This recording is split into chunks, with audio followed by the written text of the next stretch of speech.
Gaano na ba kalayo ang napuntahan mo gamit ang iyong motor? Sa video ito, isishare ko sa inyo kung ilang oras nga ba ang biyahe mula Manila hanggang Bicol. Umalis kami ng alas 11 ng gabi para wala na nga masyadong sasakyan sa kalsada. Akala ko nga hindi kami makakalis ng alas 11 kasi naulan, buti tumigil na. Trinay ulit naming bumiyahe ng gabi kasi yung mga huling uwi namin, madaling araw talaga kami umalis. Hindi rin biro yung mga ganitong long distance drive. At nasa kondisyon din yung katawan mo, yung isip mo, at syempre pati yung motor na gagamitin mo. Mula nga Bikutan, babaybayin na natin yung service road hanggang makarating tayo sa Alabang. Yung nakita nyo naman sa kanan ko, yan yung SLEX, going north. Yan yung mga galing sa Laguna, Quezon, or kung saan man na galing sa south. Pagdating nga dito sa Alabang, babaybayin ulit natin yung service road. Dadaanan natin dyan yung service road ng Muntinlupa. After ng Muntinlupa, papasok na tayo dyan ng Laguna. At yung unang bayan na dadaanan natin sa Laguna ay ang San Pedro. Sunod na dadaanan ay ang Binyan, Santa Rosa. Kung mapapansin nyo sa kanan, yan yung SM Santa Rosa. At pag naaninag ko na yung nagbiblink na dilaw na ilaw na yan, alam ko nasa Kabuyaw na. At ang ganda nga naman ng daan dito sa Calamba. Napakaliwanag ng mga street lights nila. Sana all na lang talaga. Madadaanan din natin dito yung mga terminal ng bus dito sa Turbina. Wala pa silang masyadong pasahero ngayon, pero bukas, ewan ko na lang. Pagdating ng Santo Tomas, medyo maambon na naman. Pero tumuloy na kami kasi hindi naman ganoon kalakas. Madami din kaming nakakasabayan dito na mga nakamotor din at pauwing Bicol. Pagdating ng Alaminos, naghanap muna kami ng gas station dahil hindi na ako nakapagkarga sa Maynila dahil alam ko naman marami kaming madadaanan dito.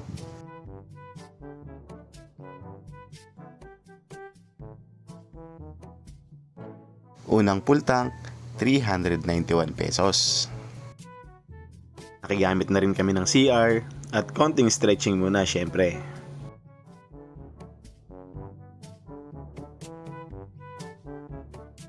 Tuloy ang biyahe at eto nga umaambon-ambon na naman pero mahina lang naman yan kaya diretso lang kami.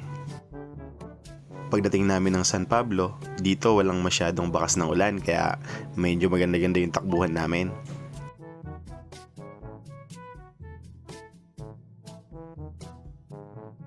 Hanggang sa marating na nga namin yung arko na papasok ng Quezon Province.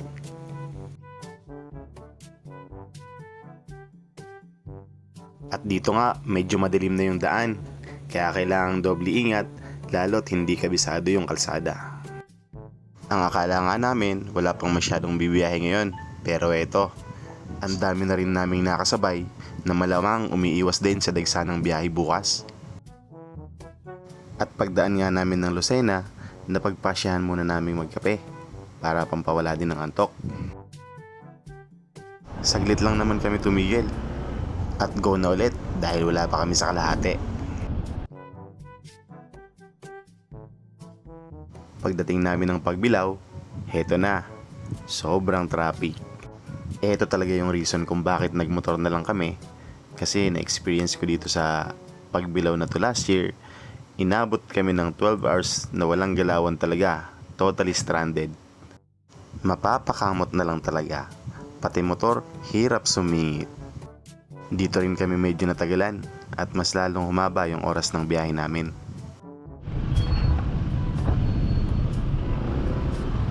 Mga lubak na napapanood nyo sa Facebook, eto na yon.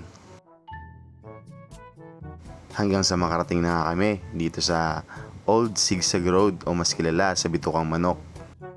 Kung wala lang talaga kaming mga kasabay, never akong dadaan dito lalo pag ganitong oras. Siguro alam nyo na yun kung bakit. Ang laki rin kasi ng matitipid na oras kapag dito dumaan compared dun sa mga dinadaanan ng mga truck at ng mga bus. Pag may nakita ka ng maraming kainan sa tabi ng dagat, syempre nasa gumaka ka na. Maraming nagpapahinga dito, kaya tumigil din kami saglit para makarecover yung katawan sa nakakangalay na traffic sa Pagbilao. At pag nasa gumaka ka na at gusto mong umiwas sa traffic sa mga bayan-bayan, may bypass sila dito. Ito na rin kami dumaan kasi konti lang yung dumaraan dito. Dito na nga rin kami inabutan ng Bukang Luwayway. Maganda nga rin yung view dito, kaya marami ding tumitigil ng mga motorista upang mag-picture-picture.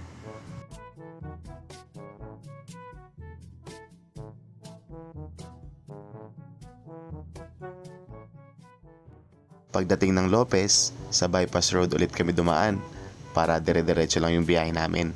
At sa hinaba-haba nga ng Quezon Province, sa wakas, narating na rin namin yung Arco.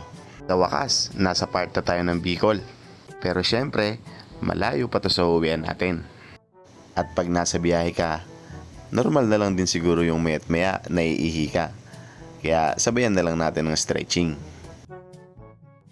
At dito nga, napansin kong medyo malambot yung likurang gulong natin. Buti na lang din at may malapit lang na vulcanizing. Tuloy ulit yung biyahe at pag umaalon-alon na nga yung biyahe nyo, este yung kalsada. Palatandaan yan na nasa Tagkawayan na kayo. May nadaanan na nga kaming gasoline station dito kaya nagpakarga na ulit kami. 342 yung pangalawang full tank natin. Sobrang sobra na yan hanggang makauwi kami. Laking tipid din talaga pag nagmotor pa uwi. Pagod nga lang talaga ang kalaban. At sa wakas, nasa Del Gallego na tayo.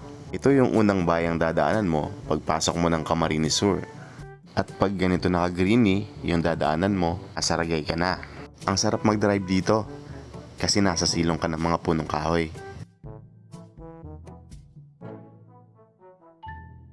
May nadaanan sana kami ditong buko, kaso walang sondang si Manay.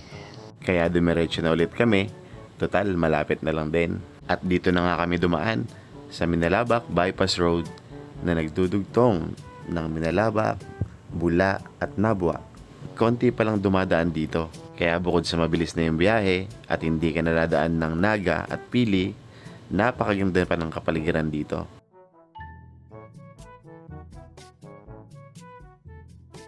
At sa wakas nakarating din sa barangay namin. Inabot nga pala ng 12 hours yung biyahe namin. Siguro kung walang masyadong traffic sa Barting Quezon, mas maaga-aga siguro kaming makakarating. Pero ang importante doon, basta safe at makarating ng maayos. Salamat sa pagsabay nyo sa biyahe ko.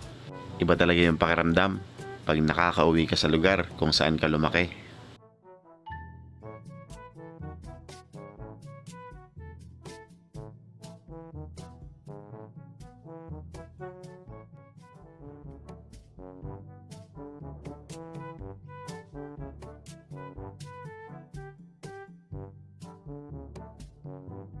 Medyo nahihiya si Mayon, ayaw magpakita.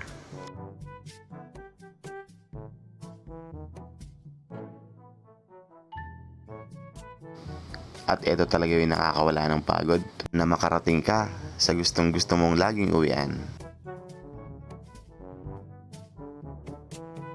At nagulat pa nga yung nanay ko, kasi nga naman di niya alam na uuwi ako.